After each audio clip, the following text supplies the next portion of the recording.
Bonjour à toutes et à tous. C'était une joie de prendre part à ce culte et d'apporter ma pierre à l'édifice, comme on dit. Et aujourd'hui, j'aimerais vous inviter à la méditation du texte du jour qui nous est proposé par la Ligue pour la lecture de la Bible. Et nous lirons ensemble Ecclésiaste 8. Ma prédication s'intitule « Le roi, le sage et le glouton ». Je vous invite à la lecture du texte.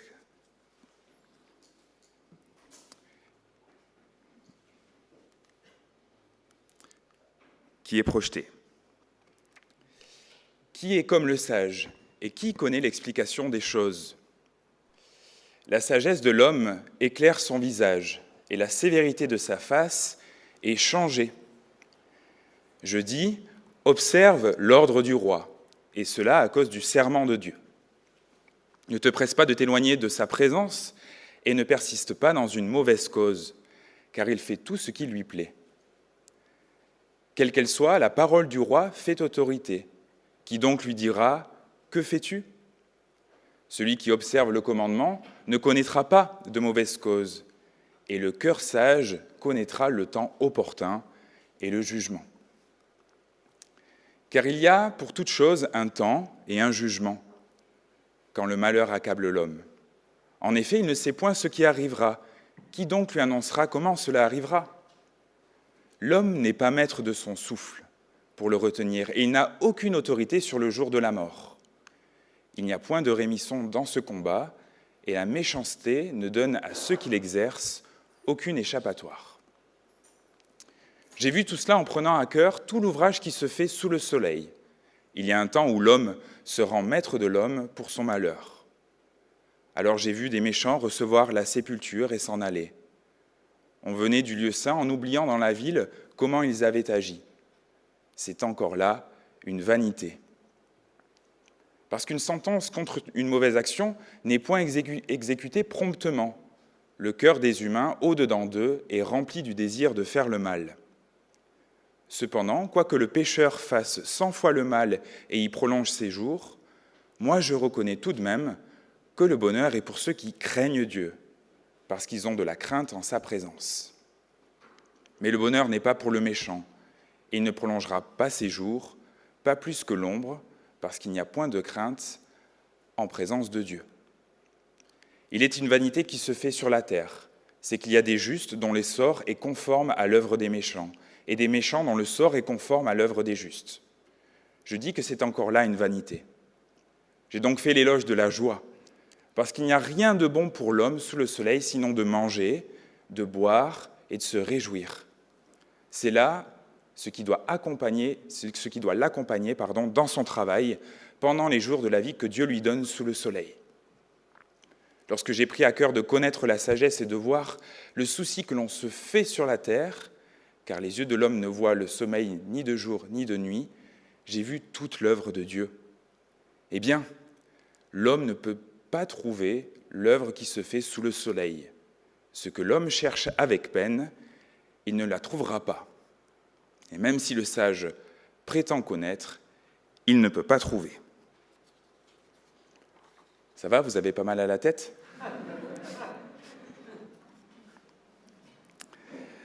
Alors l'histoire que j'aimerais vous rapporter aujourd'hui nous a été transmise par un sage.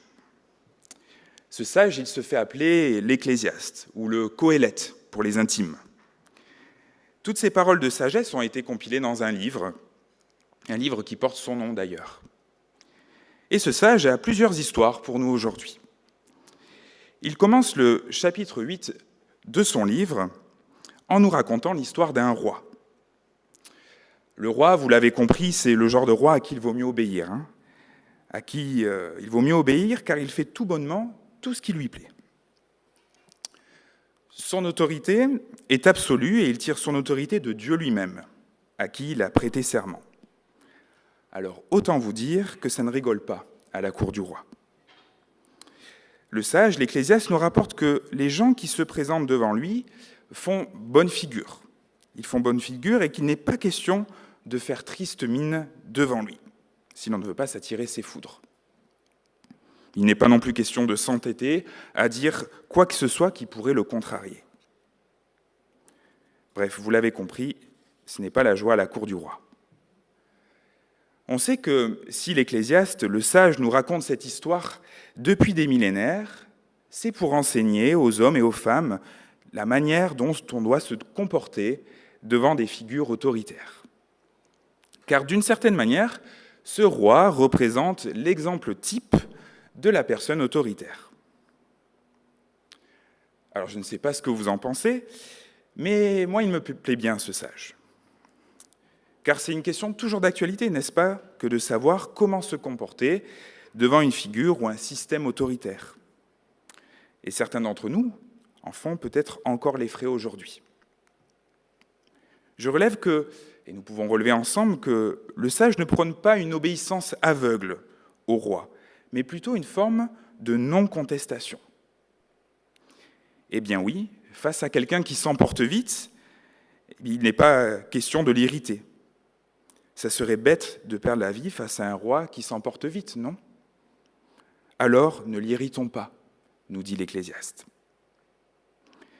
Et le sage nous explique que si nous faisons preuve de sagesse, à notre tour, eh bien nous saurons quoi faire au moment opportun.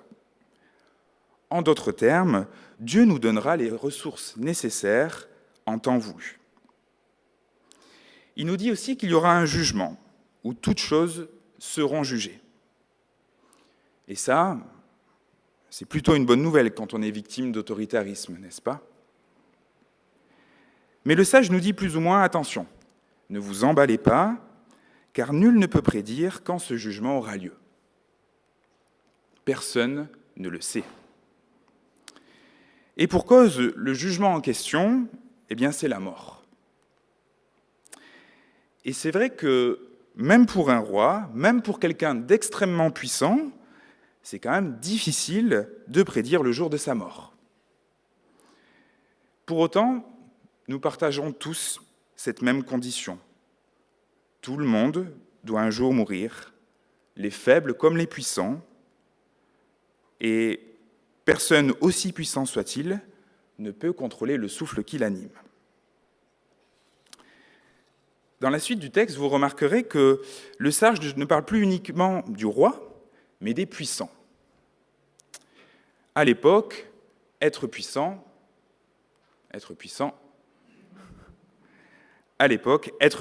c'est être riche. Et être riche, ce n'est pas seulement avoir plein d'argent sur son compte en banque, c'est exercer une influence sur d'autres personnes. En parlant de puissant, avec un mot qui donnera d'ailleurs le mot sultan en français, il se peut que l'Ecclésiaste fasse ici allusion à une pratique plutôt répandue à l'époque. En effet, on sait, grâce à d'autres textes non bibliques, que certains hommes riches payaient d'autres personnes pour que ces personnes aillent faire la guerre à leur place. Puisque l'équivalent du service militaire à l'époque devait se vivre directement sur le champ de bataille, avec des vraies armes et des vraies personnes, le meilleur moyen pour être sûr de ne pas y passer consistait à ne pas y aller soi-même. Eh bien, pour cela, qu'est-ce qu'on faisait? Eh bien, on payait quelqu'un pour aller faire la guerre à notre place. Je ne sais pas ce que vous en pensez, mais moi, je préfère quand même la journée d'appel pour la défense. Eh bien, le sage dit que même ces personnes-là, même les plus riches, n'ont aucune autorité sur le jour de leur mort. Le puissant, aussi puissant soit-il, est tout bonnement impuissant face au pouvoir de la mort. Décidément, moi je trouve qu'il est bon, ce sage. Il est bon parce que du rôle d'oppressé par le comportement du roi que nous étions, eh bien, je peux aussi me retrouver dans le rôle du puissant. Je ne suis plus dans le rôle de victime, mais bien dans celui du puissant, de celui qui est au contrôle. Et c'est vrai, une bonne partie de notre existence est gouvernée par notre soif de puissance. Mais non, vous me direz. Eh bien si. Sans chercher bien loin, nous rêvons tous d'être maîtres sur notre mort, par exemple. Eh bien, le sage me rappelle que je n'ai aucun contrôle, aucun, sur le souffle qui m'anime. Une guerre, un accident, une maladie, et hop, c'est terminé. Face à notre impuissance, le sage nous invite à remettre nos vies entre les mains du Tout-Puissant. À partir du verset 10, le sage nous parle maintenant des méchants et des opprimés. Alors derrière le premier terme, derrière les méchants, il ne faut voir personne d'autre que... Hop, on a été trop vite. Derrière le premier terme, les méchants, il ne faut voir personne d'autre que les puissants dont le sage nous parlait précédemment. Le roi, les puissants, les méchants sont autant de personnes qui, finalement, génèrent l'oppression, et donc des opprimés. Il y a un temps où l'homme se rend maître de l'homme pour son malheur, dit l'Ecclésiaste au verset 9. Là encore, je trouve que le sage a frappé fort. Car toutes nos prétentions à la puissance se font souvent au détriment d'autres personnes, non ? Bon, vous vous dites peut-être, Anthony, t'es gentil, c'est la première fois que tu t'adresses à nous, et tu te permets de nous parler comme ça. Et puis, je ne me reconnais absolument pas dans ce que tu es en train de dire. Ok, vous avez certainement raison, je ne suis pas très sympa, et je vais parler seulement de ce qui me concerne. Et je dois personnellement vous avouer que, personnellement, quand je prends l'avion, je le fais au détriment d'autres personnes. Quand j'achète un smartphone, eh bien, je le fais au détriment d'autres personnes. Quand je m'achète une paire de baskets, eh bien, je le fais au détriment d'autres personnes. Quand je prends ma douche avec de l'eau potable, je le fais au détriment d'autres personnes. Bon, ok, c'est vrai, je ne suis pas très fort pour mettre l'ambiance. Et vous me direz à raison que si certaines choses relèvent d'un choix personnel, pour d'autres, c'est quand même difficile de faire différemment. Eh bien oui, nous n'avons pas le choix, parfois, car notre pays est un pays puissant, un pays de puissants. Dans la suite de son exposé, l'Ecclésiaste, tout comme un autre sage du nom de Job d'ailleurs, s'indigne du fait que les méchants s'en tirent avec leur méchanceté, même à leur mort. On les amène à leur tombe, on veille comme il faut sur leur tombe et on les honore par une longue procession, dit Job au chapitre 21. En bref, les méchants sont honorés. Les justes, eux, ne sont même pas enterrés, mais ils sont oubliés dans la ville. Un sort particulièrement humiliant puisque cet abandon est public et quelque chose de délibéré. En bref, les justes sont déshonorés. Les méchants devraient être ceux dont la mémoire disparaît de la terre, dont le nom n'est plus sur la face des champs, comme le dit Job. Mais notre sage observe que ce sont les justes qui sont oubliés. Et une telle situation est qualifiée de vanité. C'est une vanité, quelque chose qui n'a tout simplement aucun sens. Alors, si on rationalise en se disant que la mort devrait jouer le rôle de grand égalisateur à la fin, il n'en reste pas moins qu'il y a des injustices dans le présent. Les justes sont traités comme s'ils étaient méchants, et les méchants sont traités comme s'ils étaient justes. C'est l'inverse même du bon sens, de la logique. Et ça, eh bien, c'est tout bonnement injuste, dit l'Ecclésiaste.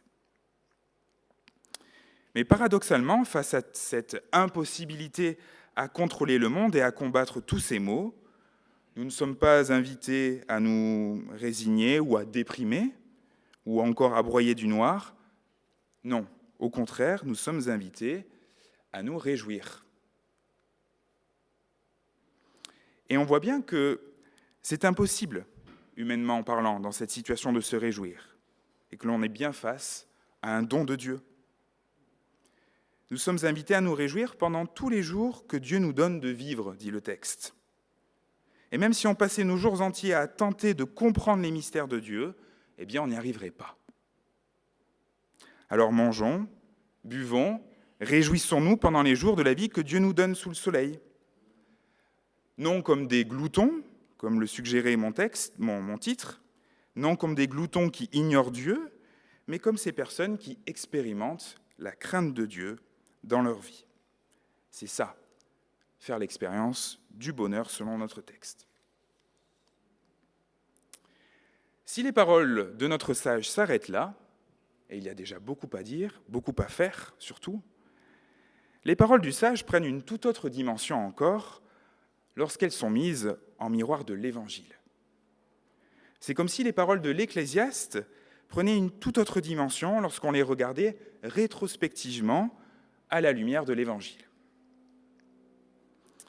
Voici donc, décidément, voici donc l'histoire du roi, du sage et du glouton selon l'Évangile. Cette histoire commence, elle aussi, par l'histoire d'un roi capricieux.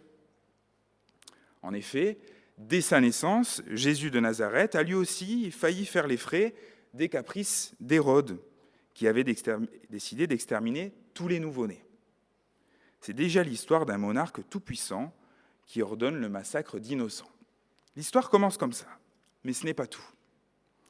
Car si Hérode est roi de Judée, Jésus de Nazareth est très vite identifié comme le roi, lui aussi, le roi que les prophètes avaient annoncé en disant « Voici que ton roi vient à toi, plein de douceur, et monté sur une ânesse. » Sacré contraste avec le roi Hérode, n'est-ce pas ? Si Jean le Baptiste annonce quelqu'un de plus grand que lui, Jésus ne fait pour autant pas preuve du même ascétisme que l'homme qui crie dans le désert. Et pour cause, pour certains en tout cas, le Christ mène une vie de glouton. On dit volontiers de lui que c'est un homme qui ne pense qu'à faire bonne chère et à boire du vin, qu'il est l'ami des collecteurs d'impôts et des pécheurs notoires. Jésus, comme le dit l'Ecclésiaste, mange, boit et se réjouit pendant les jours de la vie que Dieu lui donne sous le soleil de Galilée. Immédiatement après avoir rapporté ce que certains pensent de Jésus, Matthieu conclut son évangile, pas son évangile, mais cette section-là en disant « Et cependant, la sagesse de Dieu se fait reconnaître comme telle par les œuvres de Dieu. » Mais ce n'est pas tant parce que Jésus est perçu comme un sage ou comme un glouton que Jésus dérange. Si Jésus dérange, c'est parce qu'il déclare être le roi des Juifs. Et c'est précisément pour cette raison que Jésus est conduit devant Pilate par les chefs religieux, les puissants du peuple. Et à la question « Es-tu le roi des Juifs ?» qu'est-ce que répond Jésus ? Jésus répond plein de douceur « Tu le dis toi-même. » Le roi du ciel et de la terre fait ici les frais des puissants de ce monde. Et au grand étonnement du gouverneur, il ne conteste pas son autorité. Il ne répond même pas sur un seul point. Jésus, le roi parfait, nous montre comment nous comporter face au roi défaillant. Et c'est afin que l'Écriture s'accomplisse que notre roi se donne. Pour lui, rappelez-vous le texte de l'Ecclésiaste, il n'est pas question de payer quelqu'un pour mourir à sa place. Non, il doit mourir pour nous les méchants. C'est donc revêtu d'un manteau écarlate, d'une couronne tressée de rameaux d'épines et d'un roseau en guise de sceptre que le Christ va mourir pour les méchants de ce monde. Et c'est à l'extérieur de la ville que ce spectacle va avoir lieu. Alors que l'Ecclésiaste le sage mentionnait que les justes de l'Ancien Testament étaient abandonnés dans la ville aux yeux de tous, le Christ ne jouit même pas de ce privilège-là. Le spectacle a lieu à l'extérieur de la ville, cette fois. À Golgotha, à la croix. Tout comme le sage l'avait dit, le juste subit le même sort que le méchant. Le juste subit le même sort que le méchant. Le roi des Juifs est aux côtés de deux brigands qui l'insultent. Alors que l'un d'entre eux l'insulte en disant « N'es-tu pas le Messie ? Alors sauve-toi toi-même et nous avec toi ?» L'autre brigand lui fait des reproches en lui disant « Tu n'as donc aucune crainte de Dieu, toi, et pourtant tu subis la même peine. Pour nous, ce n'est que justice. Nous payons pour ce que nous avons fait. Mais celui-là n'a rien fait de mal. » Puis il ajoute « Jésus, souviens-toi de moi quand tu viendras régner. » Et Jésus lui répond « Vraiment, je te l'assure, aujourd'hui même tu seras avec moi dans le paradis. » En d'autres mots, le deuxième brigand dresse le même constat que l'Ecclésiaste.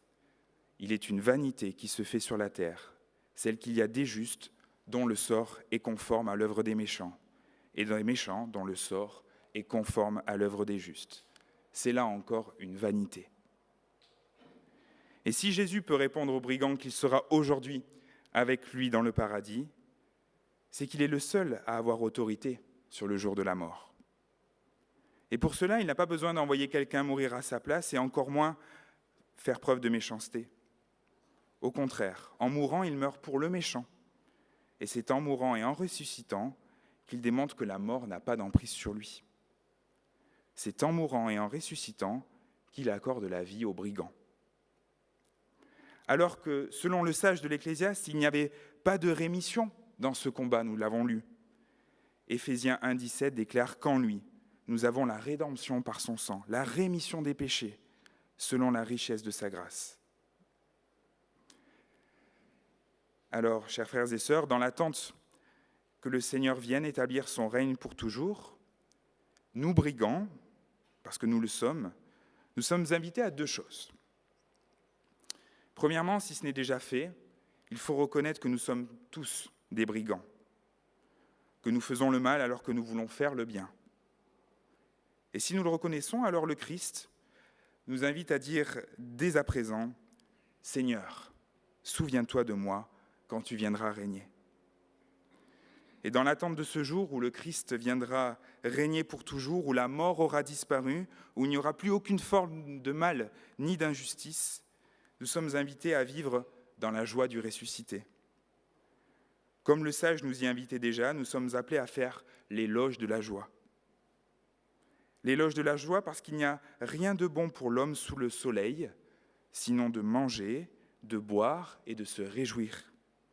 C'est là ce qui doit accompagner l'homme dans son travail, la femme dans son travail, pendant les jours de la vie que Dieu lui donne sous le soleil. Amen.